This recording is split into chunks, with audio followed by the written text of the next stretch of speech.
Howdy folks, and welcome to another groovy and geeky episode of Groovy Geeky. And today we're going to be taking a look at something that was pretty big in my childhood. Not Star Wars, or Transformers, or blooming Mighty Max. God, no, that's an episode for the future. But no, today we're going to be looking at a comic, a very special comic. We're going to be looking at Sonic the Comic, the UK and Europe exclusive Sonic the Hedgehog comic that was around in the 1990s.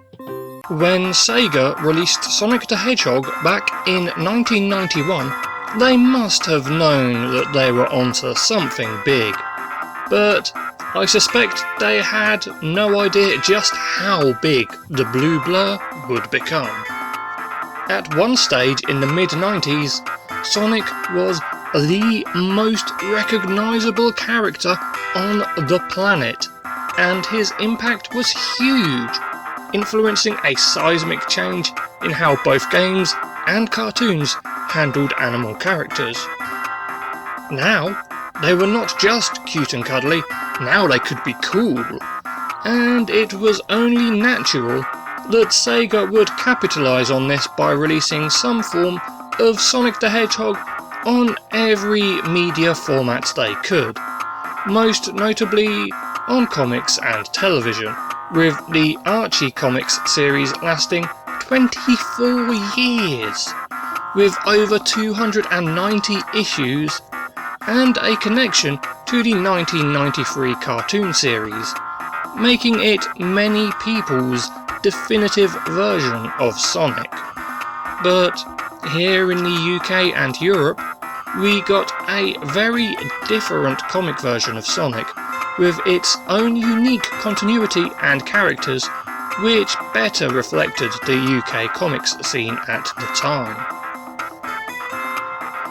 So yeah, for American viewers, this might come across as weird, as comics in the UK are pretty different to their counterparts across the pond, as rather than having 20-something pages dedicated to one story, they're typically like an anthology publication featuring a number of shorter stories or chapters of stories, usually based around the idea of a main strip and several accompanying strips.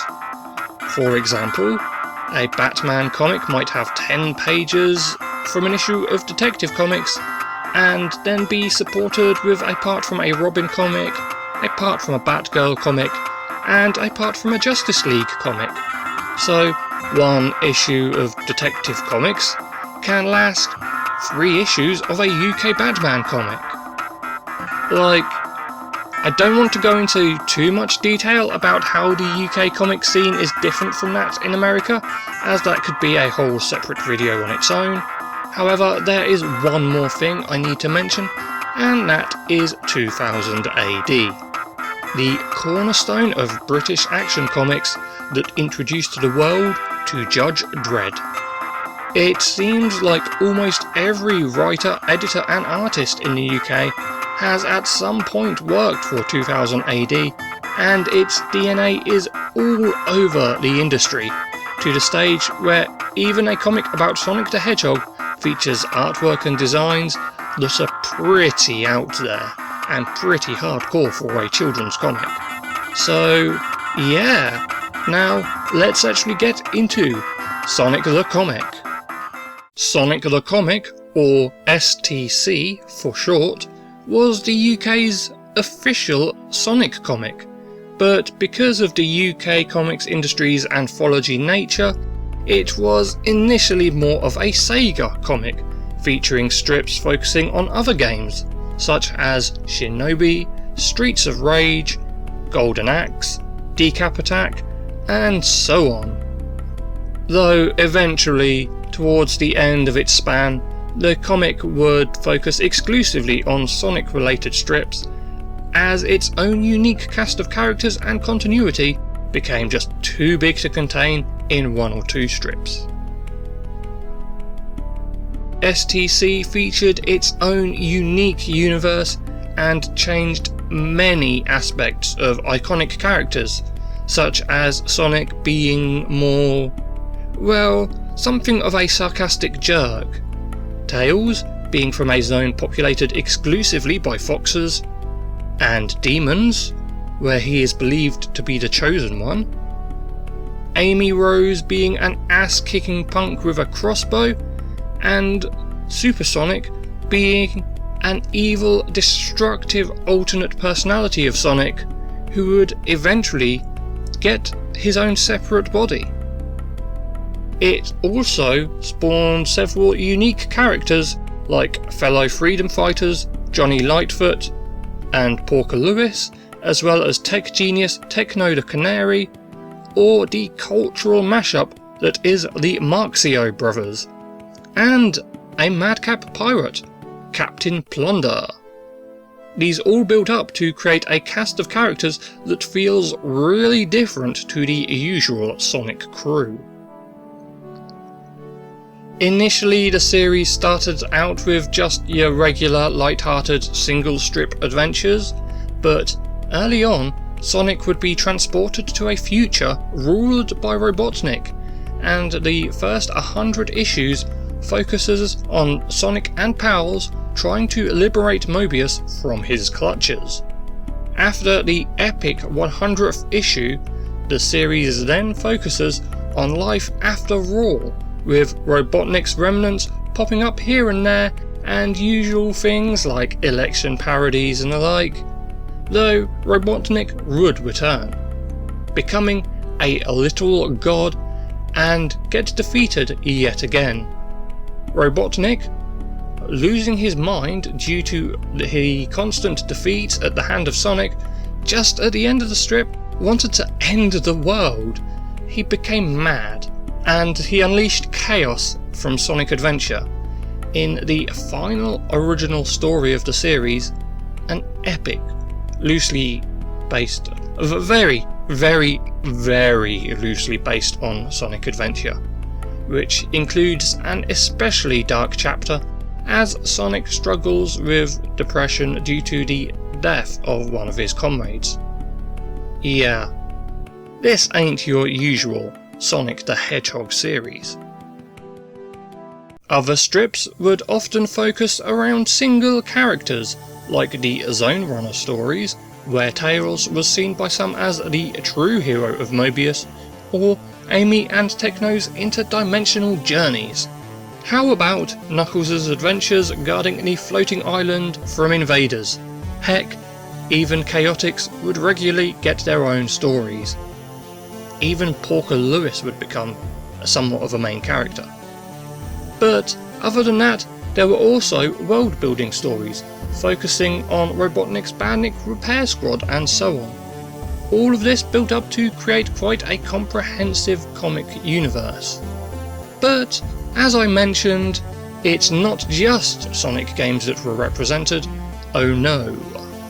STC would feature strips based on games like Wonder Boy, Kid Chameleon, Echo the Dolphin, Eternal Champions, lots and lots of games, with Golden Axe, Shinobi, and Streets of Rage being notable highlights, with regular stories during the earlier years, and they were such a massive tonal shift from everything else in the comic that you'd get whiplash. And of course, there's Decapitak, a bizarre Sega Mega Drive game turned into a Hammer Horror / Monty Python mashup strip, with the most absurdist humour around. I love Decapitak. In 1998, STC started reprinting earlier stories in each issue. Initially one story at first, but eventually building up to the stage where only one story per issue was new. This is because Fleet Ray Publishing, who put out STC, had a theory that readers would drop off after 5 years, because, of course, nobody ever collects and reads comics for longer than that. And it was in this state that STC would continue before dropping its final original story in 2000, the previously mentioned Sonic Adventure-ish story, and would continue on for 2 more years, consisting of just reprints, before finally shipping its last issue. Though, boy, what a weird sight it must have been for kids reading STC in 2002, picking up a copy of their favourite video game character, and it's totally different. Eggman is named Robotnik, Sonic is short and round, and oh my god, what's with these weird horrible robot creations? But then again, it's not like STC was overly close to the mainline Sonic narrative to begin with. In 2003, many fans of the comic had grown up and developed their own artistic and writing skills, and decided to carry on the adventures of their favourite spiky blue speedster by starting STC Online, a fan-made webcomic which follows the formula of classic STC issues, and it has now released over 50 issues, with guest appearances from many of the crew from the original series, who greatly appreciate the show of love and sincerity from the community. Now that IDW has the license for Sonic comics in America, my fingers are somewhat crossed that they might someday be able to re-release STC stories, much like they have done with the old UK Transformers comics, so that the world can finally be exposed to the strangest, most original and most exciting rendition of Sonic yet made. And all from a little island on the west of Europe. I hope you enjoyed this trip down memory lane, and it perhaps has inspired you to look up this really classic great comic, because it's really worth reading. And yeah, I'll catch you next time on Groovy Geeky for some more groovy geeky action. What else am I meant to say? So till then folks, bye! Thanks for watching this episode. If you'd like to see more episodes on cool, groovy, geeky, gamey, musicy stuff, then subscribe to the channel and ring that bell. And if you want to be a groovy cat, leave a comment and a like, and I'll love you. Bye!